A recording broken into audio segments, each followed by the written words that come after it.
TV Punjab ਦੇਖਣ ਵਾਲੇ ਸਾਰੇ ਦਰਸ਼ਕਾਂ ਦਾ ਸਵਾਗਤ ਹੈ ਜੀ। ਮੈਂ ਹਾਂ ਮਨਦੀਪ ਸਿੰਘ ਤੇ ਲੈ ਕੇ ਹਾਜ਼ਰ ਹਾਂ ਕੈਨੇਡਾ ਦੀਆਂ ਖਾਸ ਖਬਰਾਂ ਅਤੇ ਪਹਿਲਾਂ ਨਜ਼ਰ ਮਾਰ ਲੈਂਦੇ ਹਾਂ ਅੱਜ ਦੀਆਂ ਚੋਣਵੀਆਂ ਖਬਰਾਂ ਤੇ। ਹਰਜੀਤ ਸੱਜਣ ਦੇ ਬਚਾਅ ਵਿੱਚ ਆਏ ਟਰੂਡੋ, ਕਿਹਾ ਵਿਵਾਦਤ ਮਾਮਲੇ ਦੀ ਹੋਈ ਪੂਰੀ ਪੜਤਾਲ। ਕੈਨੇਡਾ ਨੂੰ ਮਿਲੀ ਚੌਥੀ ਵੈਕਸੀਨ, ਹੈਲਥ ਕੈਨੇਡਾ ਨੇ ਜੌਨਸਨ ਐਂਡ ਜੌਨਸਨ ਦੇ ਟੀਕੇ ਨੂੰ ਦਿੱਤੀ ਮਨਜ਼ੂਰੀ। ਇਮੀਗ੍ਰੇਸ਼ਨ ਕੈਨੇਡਾ ਵੱਲੋਂ ਖੋਲ੍ਹਿਆ ਗਿਆ ਨਵਾਂ ਦਫ਼ਤਰ, ਫੈਮਿਲੀ ਕਲਾਸ ਕੇਸਾਂ ਦਾ ਹੋਵੇਗਾ ਜਲਦ ਨਿਪਟਾਰਾ। ਕੈਨੇਡਾ ਵਿੱਚ ਹੋਣਗੀਆਂ ਮਹਾਪੰਚਾਇਤਾਂ, ਕਿਸਾਨ ਅੰਦੋਲਨ ਦਾ ਕੀਤਾ ਜਾਵੇਗਾ ਸਮਰਥਨ। ਅਲਬਰਟਾ ਨੇ ਜਾਰੀ ਕੀਤਾ ਆਪਣਾ ਵੈਕਸੀਨ ਪਲਾਨ, ਕਰੋਨਾ ਨੂੰ ਕਾਬੂ ਕਰਨ ਦੀਆਂ ਕੋਸ਼ਿਸ਼ਾਂ ਜਾਰੀ। ਤੇ ਹੁਣ ਰੁਕ ਕਰਦੇ ਹਾਂ ਅੱਜ ਦੀ ਪਹਿਲੀ ਖਬਰ ਦਾ। ਕੈਨੇਡਾ ਦੇ ਪ੍ਰਧਾਨ ਮੰਤਰੀ ਜਸਟਨ ਟਰੂਡੋ ਵੱਲੋਂ ਆਪਣੇ ਰੱਖਿਆ ਮੰਤਰੀ ਹਰਜੀਤ ਸੱਜਣ ਦਾ ਬਚਾਅ ਕੀਤਾ ਗਿਆ। ਕੈਨੇਡੀਅਨ ਫੌਜ ਦੇ ਸਾਬਕਾ ਨਿਗਰਾਨ ਅਧਿਕਾਰੀ ਵੱਲੋਂ ਬੀਤੇ ਦਿਨੀ ਇਹ ਦੋਸ਼ ਲਾਏ ਗਏ ਸਨ ਕਿ ਉਹਨਾਂ ਨੇ ਚੀਫ ਜਨਰਲ ਦੇ ਖਿਲਾਫ ਆਏ ਦੋਸ਼ਾਂ ਸੰਬੰਧੀ ਰਿਪੋਰਟ ਹਰਜੀਤ ਸੱਜਣ ਨੂੰ ਦਿੱਤੀ ਸੀ, ਪਰ ਇਸ ਮਾਮਲੇ ਉੱਤੇ ਹਰਜੀਤ ਸੱਜਣ ਨੇ ਕਾਰਵਾਈ ਕਰਨ ਤੋਂ ਇਨਕਾਰ ਕਰ ਦਿੱਤਾ। ਇਸ ਸੰਬੰਧੀ ਕੈਨੇਡਾ ਦੇ ਪ੍ਰਧਾਨ ਮੰਤਰੀ ਜਸਟਨ ਟਰੂਡੋ ਹੋਣਾ ਕੋਲੋਂ ਅੱਜ ਇੱਕ ਪ੍ਰੈਸ ਕਾਨਫਰੰਸ ਵਿੱਚ ਸਵਾਲ ਪੁੱਛਿਆ ਗਿਆ, ਜਿਸ ਦੇ ਜਵਾਬ ਵਿੱਚ ਕੈਨੇਡਾ ਦੇ ਪ੍ਰਧਾਨ ਮੰਤਰੀ ਜਸਟਨ ਟਰੂਡੋ ਹਰਜੀਤ ਸੱਜਣ ਦਾ ਬਚਾਅ ਕਰਦੇ ਨਜ਼ਰ ਆਏ। ਕੈਨੇਡੀਅਨ ਫੌਜ ਦੇ ਸਾਬਕਾ ਨਿਗਰਾਨ ਅਧਿਕਾਰੀ ਵੱਲੋਂ ਕੈਨੇਡਾ ਦੇ ਰੱਖਿਆ ਮੰਤਰੀ ਹਰਜੀਤ ਸਿੰਘ ਸੱਜਣ ਉੱਤੇ ਗੰਭੀਰ ਦੋਸ਼ ਲਾਏ ਗਏ ਸਨ, ਜਿਸ ਮਾਮਲੇ ਵਿੱਚ ਹੁਣ ਕੈਨੇਡਾ ਦੇ ਪ੍ਰਧਾਨ ਮੰਤਰੀ ਜਸਟਨ ਟਰੂਡੋ ਨੇ ਆਪਣੇ ਰੱਖਿਆ ਮੰਤਰੀ ਹਰਜੀਤ ਸਿੰਘ ਸੱਜਣ ਦਾ ਬਚਾਅ ਕੀਤਾ ਹੈ। ਇਸ ਸਾਬਕਾ ਨਿਗਰਾਨ ਅਧਿਕਾਰੀ ਵੱਲੋਂ ਦੋਸ਼ ਲਾਏ ਗਏ ਸਨ ਕਿ ਮਾਰਚ 2018 ਦੇ ਵਿੱਚ ਕੈਨੇਡਾ ਦੇ ਡਿਫੈਂਸ ਚੀਫ ਜਨਰਲ ਜੋਨਾਥਨ ਵੈਂਸ ਉੱਤੇ ਸਰੀਰਕ ਸ਼ੋਸ਼ਣ ਦੇ ਦੋਸ਼ਾਂ ਦਾ ਮਾਮਲਾ ਸਾਹਮਣੇ ਆਇਆ ਸੀ ਅਤੇ ਇਹ ਉਹ ਸਾਰਾ ਮਾਮਲਾ ਲੈ ਕੇ ਹਰਜੀਤ ਸਿੰਘ ਸੱਜਣ ਕੋਲ ਗਏ ਸਨ। ਸਾਬਕਾ ਨਿਗਰਾਨ ਅਧਿਕਾਰੀ ਨੇ ਇਹ ਦੋਸ਼ ਲਾਇਆ ਕਿ ਉਸ ਵੇਲੇ ਹਰਜੀਤ ਸਿੰਘ ਸੱਜਣ ਨੇ ਚੀਫ ਜਨਰਲ ਉੱਤੇ ਕਾਰਵਾਈ ਕਰਨ ਤੋਂ ਇਨਕਾਰ ਕਰ ਦਿੱਤਾ ਅਤੇ ਉਹਨਾਂ ਵੱਲੋਂ ਪੇਸ਼ ਕੀਤੇ ਗਏ ਸਬੂਤਾਂ ਉੱਤੇ ਵੀ ਨਜ਼ਰ ਮਾਰਨੋਂ ਮੁਨਕਰ ਹੋ ਗਏ। ਪਰ ਇਸ ਮਾਮਲੇ ਵਿੱਚ ਅੱਜ ਕੈਨੇਡਾ ਦੇ ਪ੍ਰਧਾਨ ਮੰਤਰੀ ਜਸਟਨ ਟਰੂਡੋ ਕੋਲੋਂ ਇੱਕ ਪ੍ਰੈਸ ਕਾਨਫਰੰਸ ਦੌਰਾਨ ਸਵਾਲ ਪੁੱਛਿਆ ਗਿਆ, ਜਿਸ ਵਿੱਚ ਜਸਟਨ ਟਰੂਡੋ ਨੇ ਇਹ ਕਿਹਾ ਕਿ ਉਹਨਾਂ ਦੇ ਮੰਤਰੀ ਨੇ ਇਹ ਮਾਮਲਾ ਬਿਲਕੁਲ ਠੀਕ ਤਰੀਕੇ ਨਾਲ ਨਜਿੱਠਿਆ ਸੀ। ਉਹਨਾਂ ਨੇ ਕਿਹਾ ਕਿ ਉਹ ਨਿਗਰਾਨ ਅਧਿਕਾਰੀ ਉਸ ਵੇਲੇ ਇਹਨਾਂ ਦੋਸ਼ਾਂ ਨੂੰ ਸਾਬਤ ਕਰਨ ਲਈ ਪੂਰੇ ਸਬੂਤ ਨਹੀਂ ਦੇ ਸਕਿਆ, ਜਿਸ ਕਾਰਨ ਇਹ ਮਾਮਲਾ ਵਿੱਚ ਹੀ ਰਹਿ ਗਿਆ ਅਤੇ ਇਸੇ ਅਧੂਰੇ ਸਬੂਤਾਂ ਦੇ ਆਧਾਰ ਤੇ ਕਿਸੇ ਤੇ ਵੀ ਕਾਰਵਾਈ ਨਹੀਂ ਹੋ ਸਕਦੀ। ਜਸਟਨ ਟਰੂਡੋ ਨੇ ਕਿਹਾ ਕਿ ਉਹ ਹਮੇਸ਼ਾ ਹੀ ਇਸ ਤਰੀਕੇ ਦੇ ਮਾਮਲਿਆਂ ਨੂੰ ਪਹਿਲ ਦੇ ਆਧਾਰ ਤੇ ਨਜਿੱਠਦੇ ਰਹੇ ਨੇ ਅਤੇ ਉਹ ਇਸੇ ਤਰੀਕੇ ਹੀ ਨਜਿੱਠਦੇ ਰਹਿਣਗੇ। ਇੱਕ ਵਾਰ ਸੁਣ ਲੈਂਦੇ ਹਾਂ ਕਿ ਕੈਨੇਡਾ ਦੇ ਪ੍ਰਧਾਨ ਮੰਤਰੀ ਨੇ ਆਪਣੀ ਜ਼ੁਬਾਨੋਂ ਇਸ ਮਾਮਲੇ ਉੱਤੇ ਕੀ ਕਿਹਾ। For the past 30 years, from my very first days as part of the McGill Student Society Sexual Assault Center, I have always taken extremely seriously our collective responsibility to ensure safe work and study environments and to fight against sexual harassment and assault. It is something that I have never shied away from. Indeed, as leader of the Liberal Party, have not hesitated to take swift and necessary action on responding to such allegations. It is the responsibility of elected officials, upon learning of allegations, to ensure that they get followed up on appropriately by responsible, independent officials and investigators. That's exactly what we did in this situation. When the Ombudsman came forward with allegations to the confidential allegations to the minister directed to the appropriate independent officials to follow up on that those allegations. The ombudsperson did not provide sufficient information to the officials in place to be able to follow up on these allegations. But that is something that we will always try to work through in a responsible way. Women and men who serve in the Canadian Armed Forces or work anywhere in Canada need to know that when they come forward with concerns and allegations, they will be heard, they will be listened to, and they will be able to have a process through which they can ensure an independent evaluation and examination of their allegations. This is something that we have always taken very seriously. As I have said, I only became aware of specific allegations against General Vance through the work done by global investigative reporters over the past weeks and months. Canada ਨੂੰ ਕੋਵਿਡ-19 ਦਾ ਚੌਥਾ ਟੀਕਾ ਮਿਲ ਗਿਆ ਅਤੇ ਅੱਜ health Canada ਵੱਲੋਂ Johnson and Johnson ਦੇ ਟੀਕੇ ਨੂੰ ਮਨਜ਼ੂਰੀ ਦੇ ਦਿੱਤੀ ਗਈ। ਇੱਥੇ ਜ਼ਿਕਰਯੋਗ ਹੈ ਕਿ ਜਿੱਥੇ ਬਾਕੀ ਦਵਾਈਆਂ ਦੇ 2 ਟੀਕੇ ਲਵਾਉਣੇ ਪੈਣਗੇ, ਉੱਥੇ ਹੀ ਜੌਨਸਨ ਐਂਡ ਜੌਨਸਨ ਦਾ ਇੱਕ ਹੀ ਟੀਕਾ ਕੋਰੋਨਾ ਵਾਇਰਸ ਨੂੰ ਹਰਾਉਣ ਲਈ ਕਾਫੀ ਹੋਵੇਗਾ। ਇਸ ਤੋਂ ਇਲਾਵਾ ਕੈਨੇਡਾ ਨੂੰ ਹੋਰ ਵੀ ਵੈਕਸੀਨ ਜਿਹੜੀ ਆ ਫਾਈਜ਼ਰ ਅਤੇ ਮੋਡਰਨਾ ਦੀ ਆ ਰਹੀ ਆ, ਜਿਸ ਸੰਬੰਧੀ ਜਸਟਿਨ ਟਰੂਡੋ ਵੱਲੋਂ ਅੱਜ ਖਾਸ ਜਾਣਕਾਰੀ ਸਾਂਝੀ ਕੀਤੀ ਗਈ। ਹੈਲਥ ਕੈਨੇਡਾ ਵੱਲੋਂ ਅੱਜ ਇੱਕ ਹੋਰ ਕੋਵਿਡ ਵੈਕਸੀਨ ਨੂੰ ਮਨਜ਼ੂਰੀ ਦੇ ਦਿੱਤੀ ਗਈ ਹੈ। ਹੈਲਥ ਕੈਨੇਡਾ ਵੱਲੋਂ ਜੌਨਸਨ ਐਂਡ ਜੌਨਸਨ ਦੀ ਬਣਾਈ ਵੈਕਸੀਨ ਨੂੰ ਮਨਜ਼ੂਰੀ ਦੇ ਦਿੱਤੀ ਗਈ ਹੈ। ਇੱਥੇ ਜ਼ਿਕਰਯੋਗ ਹੈ ਕਿ ਜੌਨਸਨ ਐਂਡ ਜੌਨਸਨ ਦਾ ਸਿਰਫ ਇੱਕ ਸ਼ਾਟ ਹੀ ਕੋਵਿਡ ਵੈਕਸੀਨ ਦੇ ਬਚਾਅ ਤੋਂ ਕਾਫੀ ਹੋਵੇਗਾ। ਇਸ ਸੰਬੰਧੀ ਅੱਜ ਕੈਨੇਡਾ ਦੇ ਪ੍ਰਧਾਨ ਮੰਤਰੀ ਜਸਟਿਨ ਟਰੂਡੋ ਵੱਲੋਂ ਜਾਣਕਾਰੀ ਵੀ ਸਾਂਝੀ ਕੀਤੀ ਗਈ। ਇਸ ਦੇ ਨਾਲ ਹੀ ਕੈਨੇਡਾ ਦੇ ਪ੍ਰਧਾਨ ਮੰਤਰੀ ਜਸਟਿਨ ਟਰੂਡੋ ਵੱਲੋਂ ਇਹ ਵੀ ਜਾਣਕਾਰੀ ਦਿੱਤੀ ਗਈ ਕਿ ਫਾਈਜ਼ਰ ਵੱਲੋਂ ਇਸੇ ਮਹੀਨੇ 1.5 ਮਿਲੀਅਨ ਹੋਰ ਖੁਰਾਕਾਂ ਕੈਨੇਡਾ ਨੂੰ ਭੇਜੀਆਂ ਜਾਣਗੀਆਂ ਅਤੇ ਨਾਲ ਹੀ ਇਹ ਵੀ ਦੱਸਿਆ ਕਿ ਇਸ ਸਾਲ ਦੀ ਪਹਿਲੀ ਤਿਮਾਹੀ ਦੇ ਵਿੱਚ ਕੈਨੇਡਾ ਕੋਲ 8 ਮਿਲੀਅਨ ਕੋਵਿਡ ਦੀਆਂ ਖੁਰਾਕਾਂ ਪਹੁੰਚ ਜਾਣਗੀਆਂ, ਜਿਸ ਵਿੱਚੋਂ ਫਾਈਜ਼ਰ, ਮੋਡਰਨਾ ਅਤੇ ਐਸਟਰਾਜੈਨੇਕਾ ਦੀਆਂ ਖੁਰਾਕਾਂ ਵੀ ਸ਼ਾਮਲ ਨੇ। ਇੱਥੇ ਜ਼ਿਕਰਯੋਗ ਹੈ ਕਿ ਬੀਤੇ ਦਿਨ ਹੀ ਭਾਰਤ ਦੇ ਸੀਰਮ ਇੰਸਟੀਚਿਊਟ ਦੇ ਵਿੱਚੋਂ ਐਸਟਰਾਜੈਨੇਕਾ ਦੀਆਂ 5 ਲੱਖ ਕੋਰੋਨਾ ਵੈਕਸੀਨ ਦੀਆਂ ਖੁਰਾਕਾਂ ਵੀ ਕੈਨੇਡਾ ਪਹੁੰਚ ਚੁੱਕੀਆਂ ਨੇ। ਇਸ ਸੰਬੰਧੀ ਕੈਨੇਡਾ ਦੇ ਪ੍ਰਧਾਨ ਮੰਤਰੀ ਜਸਟਿਨ ਟਰੂਡੋ ਨੇ ਪ੍ਰੈਸ ਕਾਨਫਰੰਸ ਕਰਕੇ ਜਾਣਕਾਰੀ ਦਿੱਤੀ, ਜਿਸ ਵਿੱਚ ਕੈਬਨਿਟ ਮੰਤਰੀ ਅਨੀਤਾ ਆਨੰਦ ਅਤੇ ਕੁਝ ਹੋਰ ਅਧਿਕਾਰੀ ਵੀ ਸ਼ਾਮਲ ਸਨ। This morning, Health Canada authorized the Janssen COVID-19 vaccine. This is a single-dose vaccine. It can be stored and transported at regular refrigerated temperatures from 2 to 8 degrees Celsius, which makes it easier to distribute across the country. As with all of the other vaccines we have secured, we're working to get doses to Canadians as quickly as possible. Canada has an agreement with Johnson & Johnson for 10 million doses of this Janssen vaccine between now and September. Today, we also have some great news to share about Pfizer vaccine shipments. Pfizer has informed us that we are able to move up the delivery of 3.5 million doses from the summer into the next couple of months.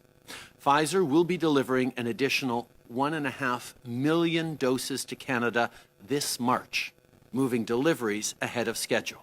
We'll also be getting another 1 million doses ahead of schedule in both April and May. For months, we've been committing to you that we'll get 6 million doses total of COVID vaccines by the end of March. Well, because of the hard work of Minister Anand and the whole team, with these accelerated Pfizer deliveries, we'll now be getting 8 million doses by the end of March. In total, we can now expect 12.8 million doses from April to June from Pfizer alone. Canada ਦੇ immigration ਵਿਭਾਗ ਵੱਲੋਂ ਲਗਾਤਾਰ ਕੰਮ ਵਿੱਚ ਤੇਜ਼ੀ ਲਿਆਉਣ ਦੀ ਕੋਸ਼ਿਸ਼ ਕੀਤੀ ਜਾ ਰਹੀ ਹੈ। ਇਸੇ ਦੌਰਾਨ ਹੀ ਫੈਮਿਲੀ ਕਲਾਸ ਕੇਸ ਲਾਉਣ ਵਾਲਿਆਂ ਵੱਲੋਂ ਇਹ ਸ਼ਿਕਾਇਤ ਵੀ ਕੀਤੀ ਜਾ ਰਹੀ ਸੀ ਕਿ ਉਹਨਾਂ ਨੂੰ ਲੰਮੀ ਉਡੀਕ ਦਾ ਸਾਹਮਣਾ ਕਰਨਾ ਪੈ ਰਿਹਾ ਹੈ। ਇਸ ਉਡੀਕ ਨੂੰ ਘਟਾਉਣ ਲਈ ਹੁਣ ਇਮੀਗ੍ਰੇਸ਼ਨ ਵਿਭਾਗ ਵੱਲੋਂ ਇੱਕ ਨਵਾਂ ਦਫ਼ਤਰ ਖੋਲ੍ਹਿਆ ਗਿਆ, ਜਿੱਥੇ ਕੁਝ ਵਾਧੂ ਅਧਿਕਾਰੀਆਂ ਦੀ ਭਰਤੀ ਵੀ ਕੀਤੀ ਜਾਵੇਗੀ, ਜਿਸ ਸੰਬੰਧੀ ਕੈਨੇਡਾ ਦੇ ਇਮੀਗ੍ਰੇਸ਼ਨ ਮੰਤਰੀ ਵੱਲੋਂ ਵੀ ਜਾਣਕਾਰੀ ਦਿੱਤੀ ਗਈ। ਕੈਨੇਡਾ ਸਰਕਾਰ ਵੱਲੋਂ ਇਮੀਗ੍ਰੇਸ਼ਨ ਫਾਈਲ ਪ੍ਰੋਸੈਸ ਦੇ ਸਮੇਂ ਨੂੰ ਘੱਟ ਕਰਨ ਲਈ ਕਈ ਕਦਮ ਚੁੱਕੇ ਜਾ ਰਹੇ ਨੇ ਅਤੇ ਇਸੇ ਹੀ ਸਬੰਧ ਦੇ ਵਿੱਚ ਸਰਕਾਰ ਵੱਲੋਂ ਇੱਕ ਹੋਰ ਕਦਮ ਚੁੱਕਿਆ ਗਿਆ, ਜਿਸ ਸੰਬੰਧੀ ਕੈਨੇਡਾ ਦੇ ਇਮੀਗ੍ਰੇਸ਼ਨ ਮੰਤਰੀ ਨੇ ਟਵੀਟ ਕਰਕੇ ਜਾਣਕਾਰੀ ਦਿੱਤੀ ਹੈ। ਕੈਨੇਡਾ ਸਰਕਾਰ ਵੱਲੋਂ ਨਵਾਂ ਸਕੋਸ਼ੀਆ ਦੇ ਵਿੱਚ ਇੱਕ ਹੋਰ ਦਫ਼ਤਰ ਖੋਲ੍ਹਿਆ ਗਿਆ, ਜਿਸ ਵਿੱਚ ਸਿਰਫ ਫੈਮਿਲੀ ਕੇਸਸ ਦਾ ਹੀ ਨਿਪਟਾਰਾ ਕੀਤਾ ਜਾਵੇਗਾ।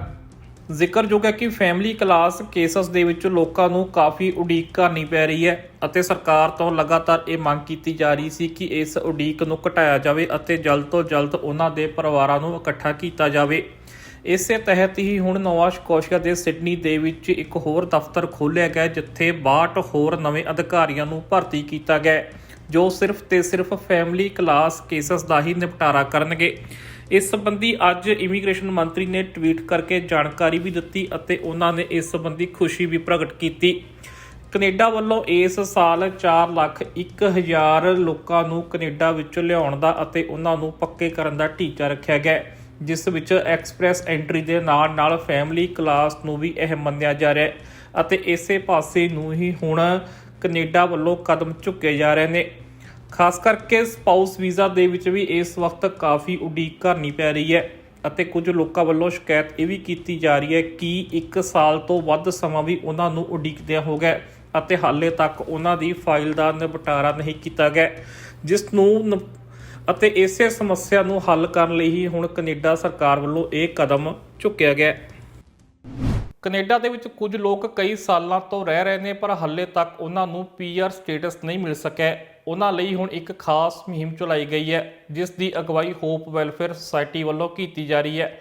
ਹੋਪ ਵੈਲਫੇਅਰ ਸੁਸਾਇਟੀ ਵੱਲੋਂ ਹੁਣ ਇੱਕ ਪਟੀਸ਼ਨ ਸ਼ੁਰੂ ਕੀਤੀ ਗਈ ਹੈ, ਜਿਸ ਨੂੰ ਹਾਊਸ ਆਫ ਕਾਮਨ ਤੋਂ ਮਾਨਤਾ ਵੀ ਪ੍ਰਾਪਤ ਹੈ ਅਤੇ ਇਸ ਪਟੀਸ਼ਨ ਉੱਤੇ ਹੁਣ ਕੈਨੇਡਾ ਦੇ ਵਿੱਚ PR ਅਤੇ ਸਿਟੀਜ਼ਨ ਲੋਕਾਂ ਵੱਲੋਂ ਸਾਈਨ ਕਰਵਾਉਣ ਦੀ ਬੇਨਤੀ ਕੀਤੀ ਜਾ ਰਹੀ ਹੈ। ਇਸ ਸੰਬੰਧੀ ਹੋਪ ਵੈਲਫੇਅਰ ਸੁਸਾਇਟੀ ਦੇ ਲੋਕਾਂ ਵੱਲੋਂ ਇੱਕ ਅਪੀਲ ਵੀ ਕੀਤੀ ਗਈ। ਇਸ ਅਪੀਲ ਦੇ ਵਿੱਚ ਕਿਹਾ ਗਿਆ ਕਿ ਜਿਹੜੇ ਲੋਕ ਇੱਥੇ ਪਹਿਲਾਂ ਹੀ PR ਨੇ ਅਤੇ ਸਿਟੀਜ਼ਨ ਨੇ, ਉਹ ਆਪਣੇ ਇੱਕ ਸਾਈਨ ਦੇ ਨਾਲ ਹੋਰਾਂ ਲੋਕਾਂ ਦੀ ਜ਼ਿੰਦਗੀ ਵੀ ਬਦਲ ਸਕਦੇ ਨੇ। ਸੋ ਆਓ ਦੇਖਦੇ ਹਾਂ ਉਹ ਅਪੀਲ ਜੋ ਹੋਪ ਵੈਲਫੇਅਰ ਸੁਸਾਇਟੀ ਦੇ ਨੁਮਾਇੰਦਿਆਂ ਵੱਲੋਂ ਕੀਤੀ ਗਈ। ਸਤਿ ਸ਼੍ਰੀ ਅਕਾਲ ਜੀ ਸਾਰਿਆਂ ਨੂੰ। ਦੋਸਤੋ, ਪਿਛਲੇ ਦਿਨਾਂ ਦੇ ਵਿੱਚ ਐਕਸਪ੍ਰੈਸ ਐਂਟਰੀ ਦੇ ਉੱਤੇ ਜਿਹੜਾ ਗਵਰਨਮੈਂਟ ਨੇ ਫੈਸਲਾ ਲਿਆ 27,000 ਬੰਦਿਆਂ ਨੂੰ ਪੱਕਾ ਕਰਕੇ ਸਟੂਡੈਂਟਾਂ ਨੂੰ, ਸੋ ਬਹੁਤ ਵਧੀਆ ਸੀ। ਸੋ ਅਸੀਂ ਉਮੀਦ ਕਰਦੇ ਹਾਂ ਜਿੰਨੇ ਵੀ C ਤੇ D ਦੇ ਵਿੱਚ ਕੰਮ ਕਰ ਰਹੇ ਨੇ ਨੌਕ ਦੇ ਵਿੱਚ, ਸੋ ਉਹਦੇ ਉੱਤੇ ਵੀ ਗਵਰਨਮੈਂਟ ਬਹੁਤ ਜਲਦੀ ਕੋਈ ਨਾ ਕੋਈ ਫੈਸਲਾ ਲਏਗੀ। ਸੋ ਧੰਨਵਾਦ, ਥੈਂਕ ਯੂ ਸੋ ਮੱਚ। ਹਾਂਜੀ, ਤੁਹਾਡਾ ਇੱਕ ਸਾਈਨ ਹਜ਼ਾਰਾਂ ਹੀ ਲੋਕਾਂ ਦਾ ਭਵਿੱਖ ਚੇਂਜ ਕਰ ਸਕਦਾ। ਪਲੀਜ਼ ਵੱਧ ਚੜ੍ਹ ਕੇ ਤੁਸੀਂ ਸਾਈਨ ਕਰੋ ਇਸ ਪਟੀਸ਼ਨ ਤੇ। ਲੱਖਾਂ ਦੀ ਤਾਦਾਦ ਵਿੱਚ ਪ੍ਰਵਾਸੀ ਲੋਕ ਕੈਨੇਡਾ ਦੀ ਧਰਤੀ ਤੇ ਆਪਣੇ ਸੁਪਨਿਆਂ ਨੂੰ ਪੂਰਾ ਕਰਨ ਲਈ ਆਏ ਹਨ। ਅੱਜ ਆਪਣੇ ਸੁਪਨਿਆਂ ਨੂੰ ਸਾਕਾਰ ਕਰਨ ਲਈ ਉਹਨਾਂ ਨੂੰ ਤੁਹਾਡੀ ਮਦਦ ਦੀ ਜ਼ਰੂਰਤ ਹੈ। ਹੋਪ ਵੈਲਫੇਅਰ ਸੁਸਾਇਟੀ ਵੱਲੋਂ ਪਟੀਸ਼ਨ E2990 ਪਾਈ ਗਈ ਹੈ, ਜਿਹਨੂੰ ਕਿ Randeep Singh Sarai member of parliament Surrey central represent ਕਰ ਰਹੇ ਹਨ। ਕੈਨੇਡਾ ਵਾਸਤੇ ਸਿਟੀਜ਼ਨ ਅਤੇ PR ਭੈਣ ਭਰਾ ਤੇ ਬਜ਼ੁਰਗਾਂ ਨੂੰ ਬੇਨਤੀ ਹੈ ਕਿ ਤੁਸੀਂ ਆਨਲਾਈਨ ਜਾ ਕੇ ਇਸ ਪਟੀਸ਼ਨ ਨੂੰ ਗੂਗਲ ਜਾਂ ਸਫਾਰੀ ਤੋਂ ਸਾਈਨ ਕਰੋ। ਤੁਹਾਡਾ ਇੱਕ ਸਾਈਨ ਲੱਖਾਂ ਅਤੇ ਹਜ਼ਾਰਾਂ ਲੋਕਾਂ ਦੀ ਜ਼ਿੰਦਗੀ ਬਦਲ ਸਕਦਾ ਹੈ। ਅਸੀਂ ਧੰਨਵਾਦ ਕਰਦੇ ਹਾਂ ਗਵਰਨਮੈਂਟ ਦਾ, ਜਿਨ੍ਹਾਂ ਨੇ 27,000 ਤੋਂ ਉੱਪਰ ਬੰਦੇ ਪੱਕੇ ਕੀਤੇ ਆ, PR ਕੀਤੇ ਆ। ਤੇ ਗਵਰਨਮੈਂਟ ਅੱਗੇ ਅਸੀਂ ਇਹੀ ਅਪੀਲ ਕਰਦੇ ਹਾਂ ਵੀ ਜਿਹੜੇ ਬੰਦੇ IELTS ਨਹੀਂ ਕਰ ਸਕਦੇ ਜਾਂ ਉਹਨਾਂ ਦੀ ਇੰਗਲਿਸ਼ ਲੋ ਹੈ, ਉਹਨਾਂ ਲਈ ਕੋਈ ਨਾ ਕੋਈ ਜਲਦੀ ਤੋਂ ਜਲਦੀ ਕੋਈ ਨਾ ਕੋਈ ਉਹਨਾਂ ਦੀ ਸਹਾਇਤਾ ਕੀਤੀ ਜਾਵੇ। ਤੁਹਾਡਾ ਇੱਕ ਸਾਈਨ ਹਜ਼ਾਰਾਂ ਲੋਕਾਂ ਦੀ ਜ਼ਿੰਦਗੀ ਬਦਲ ਸਕਦਾ ਹੈ। ਸੋ ਕੈਨੇਡਾ ਵਿੱਚ ਵਸਦੇ PR ਅਤੇ ਸਿਟੀਜ਼ਨ ਭੈਣ ਭਰਾਵਾਂ ਅਤੇ ਬਜ਼ੁਰਗਾਂ ਨੂੰ ਅਪੀਲ ਹੈ ਜੀ, ਕੈਨੇਡੀਅਨ ਪਾਰਲੀਮੈਂਟ ਦੀ ਵੈਬਸਾਈਟ ਤੇ ਪਾਈ ਪਟੀਸ਼ਨ E2990, ਜਿਸ ਨੂੰ mister Randeep Sarai member of parliament Surrey central represent ਕਰ ਰਹੇ ਹਨ, ਉਸ ਉੱਪਰ ਵੱਧ ਤੋਂ ਵੱਧ ਸਾਈਨ ਕਰੋ ਜੀ। ਦੋਸਤੋ, ਇੱਕ ਗੱਲ ਦਾ ਖਿਆਲ ਰੱਖਣਾ ਕਿ ਪਟੀਸ਼ਨ ਤੇ ਸਾਈਨ ਕਰਨ ਤੋਂ ਬਾਅਦ ਤੁਹਾਡੇ ਪਰਸਨਲ ਈਮੇਲ ਅਕਾਊਂਟ ਤੇ ਗਵਰਨਮੈਂਟ ਦੀ ਵੈਬਸਾਈਟ ਯਾਨੀ ਕਿ ਹਾਊਸ ਆਫ ਕਾਮਨ ਵੱਲੋਂ ਇੱਕ ਈਮੇਲ ਹੋਊਗੀ। ਉਸ ਈਮੇਲ ਨੂੰ ਓਪਨ ਕਰਕੇ ਲਿੰਕ ਤੇ ਕਲਿੱਕ ਕਰਨਾ ਨਾ ਭੁੱਲਣਾ। ਇਸ ਤਰ੍ਹਾਂ ਕਰਨ ਦੇ ਨਾਲ ਤੁਹਾਡੇ ਦਸਤਖਤ ਕੰਪਲੀਟ ਹੋ ਜਾਣਗੇ ਅਤੇ ਤੁਹਾਡੇ ਵੱਲੋਂ ਦਿੱਤਾ ਗਿਆ ਹੈ ਸਹਿਯੋਗ ਸਾਨੂੰ ਸੰਪੂਰਨ ਤੌਰ ਤੇ ਮਿਲ ਸਕੇਗਾ।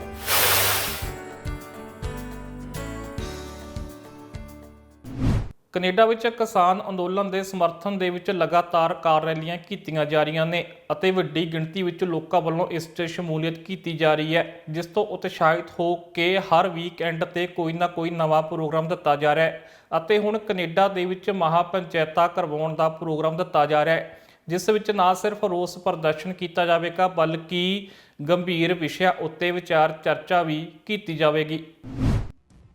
ਕੈਨੇਡਾ ਦੇ ਵਿੱਚ ਹੋਵੇਗੀ ਮਹਾ ਪੰਚਾਇਤ। ਭਾਰਤ ਦੇ ਕਿਸਾਨਾਂ ਦੇ ਲਈ ਕੈਨੇਡਾ ਦੇ ਵਿੱਚ ਚਲਾਈ ਜਾਵੇਗੀ ਹਿਊਮਨ ਰਾਈਟਸ ਮੂਵਮੈਂਟ।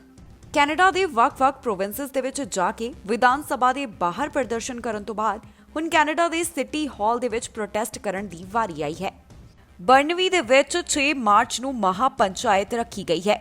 ਇਹਨਾਂ ਸਾਰੀਆਂ ਮਹਾ ਪੰਚਾਇਤ ਦੇ ਵਾਸਤੇ 12 ਵਜੇ ਤੋਂ ਲੈ ਕੇ 2 ਵਜੇ ਵਿਚਕਾਰ ਦਾ ਸਮਾਂ ਤੈਅ ਕੀਤਾ ਗਿਆ। ਐਪਸਫੋਰਡ ਦੇ ਵਿੱਚ 7 ਮਾਰਚ ਨੂੰ ਹੋਵੇਗੀ ਮਹਾਪੰਚਾਇਤ, ਸਰੀ ਦੇ ਵਿੱਚ ਮਾਰਚ 13 ਨੂੰ, ਮਿਸ਼ਨ ਦੇ ਵਿੱਚ ਮਾਰਚ 20 ਨੂੰ, ਆਊਟਡੋਰ ਡੇ ਦੇ ਵਿੱਚ ਮਾਰਚ 23 ਨੂੰ, ਡੈਲਟਾ ਦੇ ਵਿੱਚ ਮਾਰਚ 27 ਨੂੰ, ਇੰਟਰਨੈਸ਼ਨਲ ਸਲੀਪ ਆਊਟ ਦੇ ਵਿੱਚ ਮਾਰਚ 28 ਨੂੰ, ਵੈਸਟ ਵੈਂਕੂਵਰ ਦੇ ਵਿੱਚ ਅਪ੍ਰੈਲ 3 ਨੂੰ, ਆਲਡਰ ਗਰੂਵ ਦੇ ਵਿੱਚ ਅਪ੍ਰੈਲ 10 ਨੂੰ, ਵੈਂਕੂਵਰ ਦੇ ਵਿੱਚ ਅਪ੍ਰੈਲ 17 ਨੂੰ, ਈਸਟ ਵੈਂਕੂਵਰ ਦੇ ਵਿੱਚ ਅਪ੍ਰੈਲ 24 ਨੂੰ। ਸੋ ਇਹਨਾਂ ਵੱਖ-ਵੱਖ ਸ਼ਹਿਰਾਂ ਦੇ ਵਿੱਚ ਮਹਾਪੰਚਾਇਤ ਹੋਵੇਗੀ, ਜਿਸ ਦੇ ਵਿੱਚ ਚਰਚਾ ਕੀਤੀ ਜਾਵੇਗੀ तमाम ਕਿਸਾਨ ਅੰਦੋਲਨ ਦੇ ਨਾਲ ਜੁੜੇ ਹੋਏ ਮੁੱਦਿਆਂ ਨੂੰ ਲੈ ਕੇ। ਇਸ ਕਿਸਾਨ ਅੰਦੋਲਨ ਦੇ ਹਰ ਪੱਖ ਦੇ ਉੱਪਰ ਚਰਚਾ ਕੀਤੀ ਜਾਵੇਗੀ। ਇਸ ਦੇ ਵਾਸਤੇ ਸ਼ਹਿਰਾਂ ਤੋਂ ਵੱਖ-ਵੱਖ ਐਕਸਪਰਟਸ ਆਉਣਗੇ ਜੋ ਇਹਨਾਂ ਮਹਾਪੰਚਾਇਤ ਦੇ ਵਿੱਚ ਹਿੱਸਾ ਲੈਣਗੇ। ਲਗਾਤਾਰ ਕੈਨੇਡਾ ਦੇ ਵਿੱਚ ਕਿਸਾਨ ਅੰਦੋਲਨ ਨੂੰ ਸਪੋਰਟ ਮਿਲ ਰਹੀ ਹੈ। ਸਮੇਂ-ਸਮੇਂ ਦੇ ਉੱਪਰ ਇੱਥੇ ਪ੍ਰੋਟੈਸਟ ਕੀਤੇ ਜਾ ਰਹੇ ਨੇ। ਇੱਕ ਪਾਸੇ ਰੈਲੀਆਂ ਕੱਢੀਆਂ ਜਾ ਰਹੀਆਂ ਨੇ, ਮਾਰਚ ਕੱਢੇ ਜਾ ਰਹੇ ਨੇ, ਤੇ ਦੂਜੇ ਪਾਸੇ ਹੁਣ ਕੈਨੇਡਾ ਦੇ ਵਿੱਚ ਮਹਾਪੰਚਾਇਤ ਵੀ ਕੀਤੀ ਜਾਵੇਗੀ। ਕੋਵਿਡ-19 ਨੂੰ ਲੈ ਕੇ ਕੈਨੇਡਾ ਵੱਲੋਂ ਯਾਤਰਾ ਉੱਤੇ ਕਈ ਤਰੀਕੇ ਦੀਆਂ ਪਾਬੰਦੀਆਂ ਲਾਈਆਂ ਗਈਆਂ ਨੇ ਅਤੇ ਖਾਸ ਕਰਕੇ ਕੈਨੇਡਾ ਅਮਰੀਕਾ ਸਰਹੱਦ ਉੱਤੇ ਵੀ ਕਈ ਨਿਯਮ ਲਾਗੂ ਕੀਤੇ ਗਏ ਨੇ। ਕੈਨੇਡਾ ਵੱਲੋਂ ਪਹਿਲਾਂ ਕੁਝ ਨਿਯਮ ਕੈਨੇਡਾ ਦੇ ਸਿਰਫ 5 ਬਾਰਡਰਾਂ ਉੱਤੇ ਹੀ ਲਾਗੂ ਕੀਤੇ ਗਏ ਸਨ, ਪਰ ਹੁਣ ਇਹਨਾਂ ਨੂੰ 11 ਦੇ 11 ਬਾਰਡਰਾਂ ਉੱਤੇ ਲਾਗੂ ਕਰ ਦਿੱਤਾ ਗਿਆ। ਜਿਹੜੇ ਵੀ ਪੈਸੇਂਜਰ ਹੋਰ 11 ਬਾਰਡਰ ਕ੍ਰਾਸਿੰਗ ਦੇ ਜ਼ਰੀਏ ਕੈਨੇਡਾ ਦਾਖਲ ਹੋਣਗੇ, ਉਹਨਾਂ ਦੇ ਵਾਸਤੇ ਹੁਣ ਨਵੇਂ ਨਿਯਮਾਂ ਦਾ ਐਲਾਨ ਕਰ ਦਿੱਤਾ ਗਿਆ। ਜੀ ਹਾਂ, ਕੈਨੇਡਾ ਵੱਲੋਂ ਜੋ ਨਵੇਂ ਨਿਯਮ ਬਾਰਡਰ ਕ੍ਰਾਸਿੰਗ ਨੂੰ ਲੈ ਕੇ ਜਾਰੀ ਕੀਤੇ ਗਏ, ਇਹਨਾਂ ਨੂੰ ਹੁਣ ਹੋਰ 11 ਬਾਰਡਰ ਕ੍ਰਾਸਿੰਗ ਦੇ ਉੱਪਰ ਵੀ ਲਾਗੂ ਕੀਤਾ ਜਾ ਰਿਹਾ ਹੈ। ਇਸ ਦੇ ਮੁਤਾਬਕ ਹੁਣ ਕੈਨੇਡਾ ਇਹਨਾਂ ਬਾਰਡਰ ਕ੍ਰਾਸਿੰਗ ਦੇ ਜ਼ਰੀਏ ਦਾਖਲ ਹੋਣ ਵਾਲਿਆਂ ਨੂੰ ਸੈਲਫ ਐਡਮਿਨਿਸਟਰ ਕੋਵਿਡ ਟੈਸਟ ਕਰਵਾਉਣਾ ਪਵੇਗਾ। ਇਹ ਰੂਲ ਨਾਨ ਐਸੈਂਸ਼ੀਅਲ ਟਰੈਵਲਰਸ ਦੇ ਉੱਪਰ ਲਾਗੂ ਹੋਣਗੇ, ਜਿਸ ਦੇ ਤਹਿਤ 72 ਘੰਟਿਆਂ ਦੌਰਾਨ ਕੋਵਿਡ-19 ਨੈਗੇਟਿਵ ਟੈਸਟ ਪ੍ਰੂਫ ਵੀ ਦਿਖਾਉਣਾ ਪਵੇਗਾ। ਇਸ ਦੇ ਨਾਲ ਹੀ ਕੁਆਰੰਟਾਈਨ ਰਿਕੁਆਇਰਮੈਂਟ ਨੂੰ ਵੀ ਪੂਰਾ ਕਰਨਾ ਪਵੇਗਾ। ਪਿਛਲੇ ਮਹੀਨੇ ਇਹ ਰੈਗੂਲੇਸ਼ਨਸ 5 ਬਾਰਡਰ ਕ੍ਰਾਸਿੰਗ ਦੇ ਉੱਪਰ ਲਾਗੂ ਕੀਤੀਆਂ ਗਈਆਂ ਸਨ ਅਤੇ ਹੁਣ ਇਹ 11 ਹੋਰ ਬਾਰਡਰ ਕ੍ਰਾਸਿੰਗ ਤੇ ਵੀ ਲਾਗੂ ਕੀਤੀਆਂ ਜਾ ਰਹੀਆਂ ਹਨ। ਇਸ ਦੇ ਨਾਲ ਸੰਬੰਧਿਤ ਸਾਰੀ ਜਾਣਕਾਰੀ ਸਾਂਝੀ ਕੀਤੀ ਜਾ ਚੁੱਕੀ ਹੈ। ਲੈਂਡ ਬਾਰਡਰ ਕ੍ਰਾਸ ਕਰਨ ਵਾਲੇ ਵਿਅਕਤੀਆਂ ਨੂੰ 2 ਟੈਸਟਿੰਗ ਕਿੱਟ ਦਿੱਤੀਆਂ ਜਾਣਗੀਆਂ। ਪਹਿਲੀ ਕਿੱਟ ਸੈਲਫ ਐਡਮਿਨਿਸਟਰਡ ਹੋਵੇਗੀ।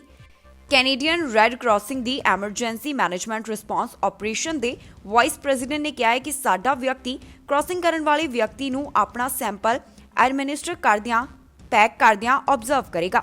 ਜਦੋਂ ਵਿਅਕਤੀ ਵੱਲੋਂ ਆਪਣਾ ਸੈਂਪਲ ਡਿਪੋਜ਼ਿਟ ਕਰ ਦਿੱਤਾ ਜਾਵੇਗਾ ਤਾਂ ਫਿਰ ਉਸ ਨੂੰ ਰੈਫਰੀਜਰੇਸ਼ਨ ਪੈਕੇਜ ਦੇ ਵਿੱਚ ਰੱਖਿਆ ਜਾਵੇਗਾ, ਜਿਸ ਨੂੰ ਬਾਅਦ ਦੇ ਵਿੱਚ ਲੈਬ ਟੈਸਟਿੰਗ ਦੇ ਲਈ ਭੇਜਿਆ ਜਾਵੇਗਾ। ਇਹ ਕ੍ਰਾਸ ਕਰਨ ਵਾਲੇ ਵਿਅਕਤੀਆਂ ਦੇ ਲਈ ਜ਼ਰੂਰੀ ਹੋਵੇਗਾ। ਦੂਸਰਾ ਟੈਸਟ ਵਿਅਕਤੀ ਦੇ 14 ਦਿਨਾਂ ਦੇ ਕੁਆਰੰਟਾਈਨ ਦੇ 10ਵੇਂ ਦਿਨ ਕੀਤਾ ਜਾਵੇਗਾ, ਜਿਸ ਨੂੰ ਟੈਸਟ ਦੇ ਵਾਸਤੇ ਭੇਜਿਆ ਜਾਵੇਗਾ। ਕੋਵਿਡ-19 ਕਾਰਨ ਕੈਨੇਡਾ ਦੀ ਆਰਥਿਕਤਾ ਨੂੰ ਵੱਡਾ ਝਟਕਾ ਲੱਗਾ ਹੈ। ਇਸ ਕੋਵਿਡ-19 ਦੌਰਾਨ ਜਦੋਂ ਲੋਕਡਾਊਨ ਲਾਇਆ ਗਿਆ ਤਾਂ ਲੱਖਾਂ ਹੀ ਲੋਕਾਂ ਨੂੰ ਨੌਕਰੀਆਂ ਤੋਂ ਹੱਥ ਧੋਣੇ ਪਏ ਅਤੇ ਹੁਣ ਇੱਕ ਰਿਪੋਰਟ ਸਾਹਮਣੇ ਆਈ ਹੈ ਜਿਸ ਵਿੱਚ ਇਹ ਖੁਲਾਸਾ ਕੀਤਾ ਗਿਆ ਹੈ ਕਿ ਕਿਸ ਤਰੀਕੇ ਨਾਲ ਕੋਵਿਡ-19 ਨੇ ਕੈਨੇਡਾ ਦੀ ਆਰਥਿਕਤਾ ਨੂੰ ਨੁਕਸਾਨ ਪਹੁੰਚਾਇਆ। ਕੋਵਿਡ-19 ਦਾ ਪ੍ਰਭਾਵ ਲਗਭਗ ਸਾਰੀਆਂ ਚੀਜ਼ਾਂ ਦੇ ਉੱਪਰ ਪਿਆ। ਜਿੱਥੇ ਇੱਕ ਪਾਸੇ ਸਿਹਤ ਦੇ ਉੱਪਰ ਇਸ ਦਾ ਅਸਰ ਪਿਆ, ਦੂਜੇ ਪਾਸੇ ਦੇਸ਼ਾਂ ਦੀ ਇਕਨੋਮੀ ਨੂੰ ਵੀ ਕੋਵਿਡ-19 ਨੇ ਪ੍ਰਭਾਵਿਤ ਕੀਤਾ। ਕੈਨੇਡਾ ਦੀ ਇਕਨੋਮੀ ਦੀ ਗੱਲ ਕੀਤੀ ਜਾਵੇ ਤਾਂ 2020 ਦੇ ਦੌਰਾਨ ਕੈਨੇਡਾ ਦੀ ਇਕਨੋਮੀ ਸਭ ਤੋਂ ਹੇਠਲੇ ਪੱਧਰ ਤੇ ਆ ਗਈ। 2020 ਦੇ ਦੌਰਾਨ ਕਈ ਕਾਰੋਬਾਰ ਬੰਦ ਹੋ ਗਏ, ਕਈ ਲੋਕਾਂ ਦੇ ਰੋਜ਼ਗਾਰ ਚਲੇ ਗਏ। ਇਸ ਸਭ ਦਾ ਕਾਰਨ ਹੈ ਕੋਵਿਡ-19 ਵਾਇਰਸ। ਸਟੈਟਿਸਟਿਕਸ ਕੈਨੇਡਾ ਵੱਲੋਂ ਜਾਣਕਾਰੀ ਸਾਂਝੀ ਕੀਤੀ ਗਈ। ਉਨ੍ਹਾਂ ਕਿਹਾ ਕਿ 2020 ਦੇ ਦੌਰਾਨ ਰੀਅਲ ਗ੍ਰੌਸ ਡੋਮੈਸਟਿਕ ਪ੍ਰੋਡਿਊਸ 5.4% ਸ਼੍ਰਿੰਕ ਹੋ ਗਿਆ। 1961 ਤੋਂ ਬਾਅਦ ਪਹਿਲੀ ਵਾਰ ਅਜਿਹਾ ਦੇਖਿਆ ਗਿਆ। ਇਸ ਸਭ ਦਾ ਕਾਰਨ ਹੈ ਮਾਰਚ ਤੋਂ ਅਪ੍ਰੈਲ ਮਹੀਨੇ ਦੌਰਾਨ ਜੋ ਕੋਵਿਡ-19 ਦੀ ਫਰਸਟ ਵੇਵ ਦੇਖਣ ਨੂੰ ਮਿਲੀ। ਇਸ ਤੋਂ ਬਾਅਦ ਇਕਨੋਮੀ ਬਹੁਤ ਹੀ ਹੌਲੀ ਗਰੋ ਕਰ ਰਹੀ ਹੈ। ਸਟੈਟਿਸਟਿਕਸ ਕੈਨੇਡਾ ਵੱਲੋਂ ਇਹ ਵੀ ਜਾਣਕਾਰੀ ਸਾਂਝੀ ਕੀਤੀ ਗਈ ਹੈ ਕਿ ਕੈਨੇਡਾ ਦੇ ਵਿੱਚ ਚੌਥੇ ਕੁਆਰਟਰ ਦੌਰਾਨ ਇਕਨੋਮੀ ਦਾ ਵਧਣ ਦਾ ਰੇਟ 9.6% ਸੀ, ਜੋ ਕਿ ਉਮੀਦ ਤੋਂ ਕਿਤੇ ਵੱਧ ਹੈ। ਐਕਸਪਰਟਸ ਵੱਲੋਂ ਇਸ ਦੀ ਸਲੋ ਗਰੋਥ ਦੀ ਗੱਲ ਕਹੀ ਜਾ ਰਹੀ ਸੀ, ਪਰ ਜੋ ਚੌਥੇ ਕੁਆਰਟਰ ਦੇ ਵਿੱਚ ਗਰੋਥ ਹੋਈ ਹੈ, ਜਿਸ ਤੇਜ਼ੀ ਦੇ ਨਾਲ ਇਕਨੋਮੀ ਵਧੀ ਹੈ, ਉਹ ਵਾਕਿਆ ਹੀ ਉਮੀਦ ਤੋਂ ਪਰੇ ਸੀ। Today, I am so pleased to announce the launch of consultations that will help inform and guide our growth plan and feed into the measures and investments that will make up Budget 2021 and that will help Canada build back better. Right now, many of us are facing tighter public health restrictions and even lockdowns. Canadians continue to stay home and to do the right thing in the face of this aggressive second wave of the pandemic. And thank you, everyone, for doing that. We are not simply aiming to get back to where we were before COVID-19. The pandemic has exposed critical gaps in our social safety net. And the virus has hit certain sectors, certain groups of people harder than others. Seniors, women, low-wage workers, young people, people of color, Indigenous people. Small businesses, which are not only the foundation for our economy, but the heart of our communities, have also been particularly affected. And we need to build an economy that is greener and more sustainable than ever. We also know that Canada's economy in the post-COVID era needs to be more innovative and more competitive than ever. For all of these reasons, the 2021 budget will be among the most significant of our lifetime. Canada ਦੇ ਵੱਖ-ਵੱਖ ਸੂਬਿਆਂ ਵੱਲੋਂ ਆਪਣੇ vaccine plan ਜਾਰੀ ਕੀਤੇ ਜਾ ਰਹੇ ਨੇ, ਜਿਸ ਵਿੱਚ ਇਹ ਦੱਸਿਆ ਜਾ ਰਿਹਾ ਹੈ ਕਿ ਕਿਸ ਉਮਰ ਅਤੇ ਕਿਸ ਕਮਿਊਨਿਟੀ ਦੇ ਲੋਕਾਂ ਨੂੰ ਕਿਸ ਤਰੀਕੇ ਨਾਲ ਵੈਕਸੀਨ ਦਿੱਤੀ ਜਾਵੇਗੀ। ਇਸੇ ਸੰਬੰਧੀ ਹੀ ਹੁਣ ਕੈਨੇਡਾ ਦੇ ਸੂਬੇ ਅਲਬਰਟਾ ਵੱਲੋਂ ਵੀ ਇੱਕ ਵੈਕਸੀਨ ਪਲਾਨ ਜਾਰੀ ਕੀਤਾ ਗਿਆ ਹੈ ਅਤੇ ਅਲਬਰਟਾ ਦੇ ਅਧਿਕਾਰੀਆਂ ਵੱਲੋਂ ਖਾਸ ਕਰਕੇ ਇਸ ਪਲਾਨ ਦੀ ਜਾਣਕਾਰੀ ਸਾਂਝੀ ਕੀਤੀ ਗਈ ਹੈ। ਮਾਰਚ 15 ਤੋਂ ਅਲਬਰਟਾ ਵੱਲੋਂ ਆਪਣਾ ਕੋਵਿਡ-19 ਵੈਕਸੀਨ ਰੋਲ ਆਊਟ ਐਕਸਪੈਂਡ ਕੀਤਾ ਜਾ ਰਿਹਾ ਹੈ। ਇਸ ਦੀ ਜਾਣਕਾਰੀ ਹੈਲਥ ਮਿਨਿਸਟਰ ਵੱਲੋਂ ਸਾਂਝੀ ਕੀਤੀ ਗਈ ਹੈ। ਇਸ ਪਲਾਨ ਦੇ ਅਧੀਨ 75 ਸਾਲ ਵਾਲਿਆਂ ਨੂੰ ਸ਼ਾਮਲ ਕੀਤਾ ਗਿਆ। ਜੇਕਰ ਸ਼ਿਪਮੈਂਟ ਆਉਂਦੀ ਹੈ ਤਾਂ ਪ੍ਰੋਵਿੰਸ ਦੇ ਸਾਰੇ ਅਡਲਟਸ ਨੂੰ ਜੂਨ ਆਖਿਰ ਤੱਕ ਫਰਸਟ ਡੋਜ਼ ਕੋਰੋਨਾ ਵੈਕਸੀਨ ਦੀ ਲਗਾਈ ਜਾਵੇਗੀ। ਹੈਲਥ ਮਿਨਿਸਟਰ ਵੱਲੋਂ ਜਾਣਕਾਰੀ ਦਿੱਤੀ ਗਈ ਕਿ ਜੂਨ 30 ਤੱਕ ਪ੍ਰੋਵਿੰਸ ਦੇ ਸਾਰੇ ਅਡਲਟਸ ਨੂੰ ਕੋਵਿਡ-19 ਵੈਕਸੀਨ ਦਾ ਫਰਸਟ ਸ਼ਾਟ ਲਗਾ ਦਿੱਤਾ ਜਾਵੇਗਾ। ਹੁਣ ਨਵੇਂ ਵੈਕਸੀਨ ਪਲਾਨ ਦੇ ਵਿੱਚ 65 ਤੋਂ 74 ਸਾਲ ਤੱਕ ਦੇ 4,37,000 ਲੋਕਾਂ ਨੂੰ ਸ਼ਾਮਲ ਕੀਤਾ ਗਿਆ। ਪਹਿਲੇ ਦਿਨ 73 ਸਾਲ ਤੋਂ 74 ਸਾਲ ਤੱਕ ਵਾਲੇ ਵੈਕਸੀਨ ਅਪਾਇੰਟਮੈਂਟ ਲੈ ਸਕਦੇ ਹਨ। ਦੂਸਰੇ ਦਿਨ 71 ਤੋਂ 72 ਸਾਲ ਦੀ ਉਮਰ ਤੱਕ ਵਾਲਿਆਂ ਨੂੰ ਕੋਰੋਨਾ ਟੀਕੇ ਦੀ ਅਪਾਇੰਟਮੈਂਟ ਲੈਣ ਦੇ ਲਈ ਪਰਮਿਸ਼ਨ ਦਿੱਤੀ ਗਈ ਹੈ। ਕੋਵਿਡ-19 ਵੈਕਸੀਨ ਦੀ ਅਪਾਇੰਟਮੈਂਟ ਆਨਲਾਈਨ ਜਾਂ ਫਿਰ ਫਾਰਮਾਸਿਸਟ ਤੋਂ ਬੁੱਕ ਕੀਤੀ ਜਾ ਸਕਦੀ ਹੈ।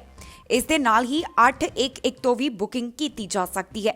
ਆਉਣ ਵਾਲੇ ਦਿਨਾਂ ਦੇ ਵਿੱਚ ਪ੍ਰੋਵਿੰਸ ਵੱਲੋਂ ਇਸ ਦੇ ਨਾਲ ਸੰਬੰਧਿਤ ਹੋਰ ਜਾਣਕਾਰੀ ਵੀ ਸਾਂਝੀ ਕੀਤੀ ਜਾਵੇਗੀ।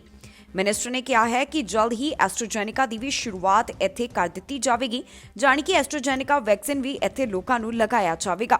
ਇਸ ਦੀਆਂ ਪਹਿਲੀਆਂ 58,500 ਡੋਜ਼ਸ 50 ਸਾਲ ਤੋਂ 64 ਸਾਲ ਦੇ ਹੈਲਦੀ ਅਡਲਟਸ ਨੂੰ ਦਿੱਤੀਆਂ ਜਾਣਗੀਆਂ। ਐਸਟ੍ਰਾਜੈਨੇਕਾ ਵੈਕਸੀਨ ਦੀ ਸ਼ੁਰੂਆਤ ਮਾਰਚ 10 ਤੋਂ ਕੀਤੀ ਜਾ ਸਕਦੀ ਹੈ। ਕੈਨੇਡਾ ਦੇ ਵਿੱਚ ਕੋਵਿਡ ਦੇ ਦੌਰਾਨ ਵੀ ਘਰਾਂ ਦੀਆਂ ਕੀਮਤਾਂ ਅਸਮਾਨਾਂ ਨੂੰ ਛੂਹ ਰਹੀਆਂ ਨੇ ਅਤੇ ਇਸੇ ਦੌਰਾਨ ਹੀ ਕੁਝ ਇਸ ਤਰੀਕੇ ਦੀਆਂ ਮਿਸਾਲਾਂ ਵੀ ਸਾਹਮਣੇ ਆ ਰਹੀਆਂ ਨੇ ਜੋ ਲੋਕਾਂ ਨੂੰ ਹੈਰਾਨ ਕਰਦੀਆਂ ਨੇ। ਟੋਰਾਂਟੋ ਖੇਤਰ ਦੇ ਵਿੱਚ ਇੱਕ ਗਰਾਜ ਦੀ ਕੀਮਤ ਹੀ 7 ਲੱਖ ਤੋਂ ਵੱਧ ਰੱਖੀ ਗਈ ਹੈ, ਜਿਸ ਤੋਂ ਬਾਅਦ ਸੋਸ਼ਲ ਮੀਡੀਆ ਉੱਤੇ ਲੋਕਾਂ ਵੱਲੋਂ ਇਸ ਮਾਮਲੇ ਉੱਤੇ ਤਰ੍ਹਾਂ ਦੇ ਪ੍ਰਤੀਕਰਮ ਦਿੱਤੇ ਗਏ ਨੇ। ਟੋਰਾਂਟੋ ਗੈਰੇਜ ਦੇ ਵਾਸਤੇ $7,29,000 ਦੀ ਮੰਗ ਕੀਤੀ ਗਈ। ਇਸ ਤੋਂ ਬਾਅਦ ਟਵਿੱਟਰ ਦੇ ਉੱਪਰ ਗੁੱਸਾ ਭੜਕਦਾ ਹੋਇਆ ਦੇਖਿਆ ਗਿਆ। ਇਸ ਪ੍ਰਾਪਰਟੀ ਦੇ ਵਿੱਚ ਨਾ ਤੇ ਬਾਥਰੂਮ ਹੈ ਅਤੇ ਨਾ ਹੀ ਬੈਡਰੂਮ ਹੈ। ਇਸ ਦੇ ਚੱਲਦਿਆਂ ਜੋ ਕੀਮਤ ਇਸ ਗੈਰਾਜ ਦੀ ਮੰਗੀ ਗਈ ਹੈ, ਇਸ ਕਾਰਨ ਸੋਸ਼ਲ ਮੀਡੀਆ ਦੇ ਉੱਪਰ ਲੋਕਾਂ ਦਾ ਗੁੱਸਾ ਦੇਖਣ ਨੂੰ ਮਿਲਿਆ। ਇੱਕ ਵਿਅਕਤੀ ਵੱਲੋਂ ਇਸ ਗੈਰਾਜ ਦਾ, ਜੋ ਕਿ 95 IB Greenwood avenue near Salmon avenue ਹੈ, ਸਕਰੀਨਸ਼ਾਟ ਟਵਿੱਟਰ ਦੇ ਉੱਪਰ ਸਾਂਝਾ ਕੀਤਾ ਗਿਆ। ਲਿਸਟਿੰਗ ਡਿਸਕ੍ਰਿਪਸ਼ਨ ਦੇ ਮੁਤਾਬਕ ਡੈਨਫੋਰਥ ਵਿਲੇਜ ਦੇ ਕੋਲ ਓਪਰਚੁਨਿਟੀ ਹੈ। ਅਟੈਂਸ਼ਨ ਬਿਲਡਰਸ ਇਨਵੈਸਟਰਸ B/100 ਫੁੱਟ ਪ੍ਰਾਪਰਟੀ ਜਿੱਥੇ ਸਬਵੇ, ਦੁਕਾਨਾਂ, ਸਕੂਲ ਆਦਿ ਹੋਣ, ਉਸ ਨੂੰ ਲੈਂਡ ਵੈਲਿਊ ਦੇ ਉੱਪਰ ਵੇਚਿਆ ਜਾ ਸਕਦਾ ਹੈ। ਪ੍ਰਾਪਰਟੀ ਦੇ ਵਾਸਤੇ ਸਾਲਾਨਾ ਟੈਕਸ $2,644.69 ਹੈ। ਵਿਅਕਤੀ ਵੱਲੋਂ ਸਕਰੀਨਸ਼ਾਟ ਸਾਂਝਾ ਕੀਤਾ ਗਿਆ। 0 ਬੈਡਰੂਮ, 0 ਬਾਥਰੂਮ ਅਤੇ ਸਿੰਗਲ ਫੈਮਿਲੀ। ਇਸ ਉੱਪਰ ਦੂਸਰੇ ਵਿਅਕਤੀ ਨੇ ਕਿਹਾ ਕਿ ਉਹ ਉਸ ਦਾ ਨਾਮ ਜਾਣਨਾ ਚਾਹੁੰਦਾ ਹੈ ਜਿਸ ਵੱਲੋਂ ਇਸ ਨੂੰ ਇਸਤੇਮਾਲ ਕੀਤਾ ਗਿਆ। ਇਸ ਗੈਰਾਜ ਦੇ ਵਾਸਤੇ ਕਿਹਾ ਗਿਆ ਕਿ ਜੇਕਰ ਕੋਈ B/100 ਫੁੱਟ ਕਲੀਨ ਸਲੇਟ ਘਰ ਬਣਾਉਣ ਦਾ ਚਾਹਵਾਨ ਹੈ ਤਾਂ ਇਹ ਉਸ ਵਾਸਤੇ ਹੈ। ਇਸ ਨੂੰ ਗੈਰਾਜ ਦੇ ਤੌਰ ਦੇ ਉੱਪਰ ਨਾ ਦੇਖਿਆ ਜਾਵੇ। ਦੱਸ ਦਈਏ ਕਿ ਜੁਲਾਈ ਮਹੀਨੇ ਦੌਰਾਨ ਇੱਕ ਛੋਟੇ ਜਿਹੇ ਘਰ ਦੀ ਕਈ ਮਿਲੀਅਨ ਦੇ ਵਿੱਚ ਕੀਮਤ ਰੱਖੀ ਗਈ ਸੀ, ਜਿਸ ਤੋਂ ਬਾਅਦ ਵੀ ਲੋਕਾਂ ਨੇ ਇਸ ਨੂੰ ਕ੍ਰਿਟਿਸਾਈਜ਼ ਕੀਤਾ ਸੀ। ਬ੍ਰਿਟਿਸ਼ ਕੋਲੰਬੀਆ ਦੀ ਸਰਕਾਰ ਵੱਲੋਂ ਸਰੀ ਦੇ ਵਿੱਚ ਚਾਈਲਡ ਕੇਅਰ ਦੇ ਸੈਂਟਰਾਂ ਨੂੰ ਲੈ ਕੇ ਨਵੇਂ ਐਲਾਨ ਕੀਤੇ ਗਏ ਨੇ ਅਤੇ ਵੱਖੋ ਵੱਖਰੇ ਚਾਈਲਡ ਕੇਅਰ ਦੇ ਸੈਂਟਰਾਂ ਦੇ ਵਿੱਚ ਵਾਧਾ ਕੀਤਾ ਗਿਆ। ਸਰੀ ਦੇ ਵਿੱਚ 300 ਦੇ ਕਰੀਬ ਨਵੀਆਂ ਚਾਈਲਡ ਕੇਅਰ ਸਪੇਸਿਸ ਖੋਲੀਆਂ ਜਾ ਰਹੀਆਂ ਨੇ। ਇਹ ਸਪੇਸਿਸ ਪ੍ਰੋਵਿੰਸ਼ੀਅਲ ਸਰਕਾਰ ਤੋਂ ਮਿਲੀ ਫੰਡਿੰਗ ਦੇ ਨਾਲ ਸਰੀ ਦੇ ਵਿੱਚ ਆ ਰਹੀਆਂ ਹਨ। British Columbia child care spaces fund ਵੱਲੋਂ 5 ਸੈਂਟਰਸ ਦੇ ਵਿੱਚ 284 ਸਪੇਸਿਸ ਖੋਲੀਆਂ ਜਾਣਗੀਆਂ। ਜੂਨੀਅਰ ਆਇਨਸਟਾਈਨ ਅਕੈਡਮੀ ਦੇ ਵਿੱਚ 30 spaces, Khalsa child care centre ਦੇ ਵਿੱਚ 26 spaces, kings and queens child care centre ਦੇ ਵਿੱਚ 36 ਸਪੇਸਿਸ, ਪਲੇਬਾਕਸ ਲਰਨਿੰਗ ਸੈਂਟਰ ਦੇ ਵਿੱਚ 44 ਸਪੇਸਿਸ ਅਤੇ ਸਟੈਂਡਬਾਕਸ अर्ਲੀ ਲਰਨਿੰਗ ਦੇ ਵਿੱਚ 148 ਸਪੇਸਿਸ ਖੋਲੀਆਂ ਜਾਣਗੀਆਂ। ਇਹ ਸਾਰੀ ਜਾਣਕਾਰੀ ministry of children and family development ਵੱਲੋਂ ਸਾਂਝੀ ਕੀਤੀ ਗਈ ਹੈ। ਉਹਨਾਂ ਨੇ ਇਸ ਦੇ ਸੰਬੰਧ ਦੇ ਵਿੱਚ ਇੱਕ ਰਿਲੀਜ਼ ਜਾਰੀ ਕੀਤੀ। ਉਹਨਾਂ ਵੱਲੋਂ ਕਿਹਾ ਕਿ ਜੋ ਸਾਡੇ ਵੱਲੋਂ ਨਵੇਂ ਸੈਂਟਰ ਖੋਲੇ ਜਾ ਰਹੇ ਹਨ, ਇਸ ਦੇ ਨਾਲ ਪੈਰੈਂਟਸ ਨੂੰ ਮੌਕਾ ਮਿਲੇਗਾ ਕਈ ਚਾਈਲਡ ਕੇਅਰ ਆਪਸ਼ਨਸ ਦਾ। ਉਹਨਾਂ ਵੱਲੋਂ ਕਿਹਾ ਗਿਆ ਕਿ ਇਹਨਾਂ ਜਗ੍ਹਾ ਦੇ ਉੱਪਰ ਬੱਚਿਆਂ ਦੀ ਸੇਫਟੀ ਸੁਰੱਖਿਆ ਦਾ ਖਾਸ ਤੌਰ ਦੇ ਉੱਪਰ ਖਿਆਲ ਰੱਖਿਆ ਜਾਵੇਗਾ। ਸੋ ਇਸ ਦੇ ਨਾਲ तमाम ਜਾਣਕਾਰੀ ਸਾਂਝੀ ਕੀਤੀ ਗਈ ਹੈ ਕਿ ਸਰੀ ਦੇ ਵਿੱਚ ਹੁਣ ਨਵੀਆਂ 300 ਦੇ ਕਰੀਬ ਚਾਈਲਡ ਕੇਅਰ ਸਪੇਸਿਸ ਖੋਲੀਆਂ ਜਾਣਗੀਆਂ। ਸੋ ਇਹ ਸਨ ਅੱਜ ਦੀਆਂ ਕੁਝ ਖਾਸ ਖਬਰਾਂ। ਸੋ ਇੱਕ ਵਾਰੀ ਫੇਰ ਨਜ਼ਰ ਮਾਰਦੇ ਹਾਂ ਅੱਜ ਦੀਆਂ ਚੋਣਵੀਆਂ ਖਬਰਾਂ ਉੱਤੇ। ਹਰਜੀਤ ਸੱਜਣ ਦੇ ਬਚਾਅ ਵਿੱਚ ਆਏ ਟਰੂਡੋ, ਕਿਹਾ ਵਿਵਾਦਤ ਮਾਮਲੇ ਦੀ ਹੋਈ ਪੂਰੀ ਪੜਤਾਲ। ਕੈਨੇਡਾ ਨੂੰ ਮਿਲੀ ਚੌਥੀ ਵੈਕਸੀਨ, ਹੈਲਥ ਕੈਨੇਡਾ ਨੇ ਜੌਨਸਨ ਐਂਡ ਜੌਨਸਨ ਦੇ ਟੀਕੇ ਨੂੰ ਦਿੱਤੀ ਮਨਜ਼ੂਰੀ। ਇਮੀਗ੍ਰੇਸ਼ਨ ਕੈਨੇਡਾ ਵੱਲੋਂ ਖੋਲ੍ਹਿਆ ਗਿਆ ਨਵਾਂ ਦਫ਼ਤਰ, ਫੈਮਿਲੀ ਕਲਾਸ ਕੇਸਾਂ ਦਾ ਹੋਵੇਗਾ ਜਲਦ ਨਿਪਟਾਰਾ। ਕੈਨੇਡਾ ਵਿੱਚ ਹੋਣਗੀਆਂ ਮਹਾਪੰਚਾਇਤਾਂ, ਕਿਸਾਨ ਅੰਦੋਲਨ ਦਾ ਕੀਤਾ ਜਾਵੇਗਾ ਸਮਰਥਨ। ਅਲਬਰਟਾ ਨੇ ਜਾਰੀ ਕੀਤਾ ਆਪਣਾ ਵੈਕਸੀਨ ਪਲਾਨ, ਕਰੋਨਾ ਨੂੰ ਕਾਬੂ ਕਰਨ ਦੀਆਂ ਕੋਸ਼ਿਸ਼ਾਂ ਜਾਰੀ। ਅੱਜ ਦੇ ਖਬਰਾਂ ਦੇ ਬੁਲਟਨ ਵਿੱਚ ਇੰਨਾ ਹੀ। ਫਿਰ ਨਵੀਆਂ ਤੇ ਤਾਜ਼ੀਆਂ ਖਬਰਾਂ ਲੈ ਕੇ ਹੋਵਾਂਗੇ ਹਾਜ਼ਰ। ਫਿਲਹਾਲ ਦਿਓ ਇਜਾਜ਼ਤ ਤੇ ਤੁਸੀਂ ਦੇਖਦੇ ਰਹੋ ਟੀਵੀ ਪੰਜਾਬ।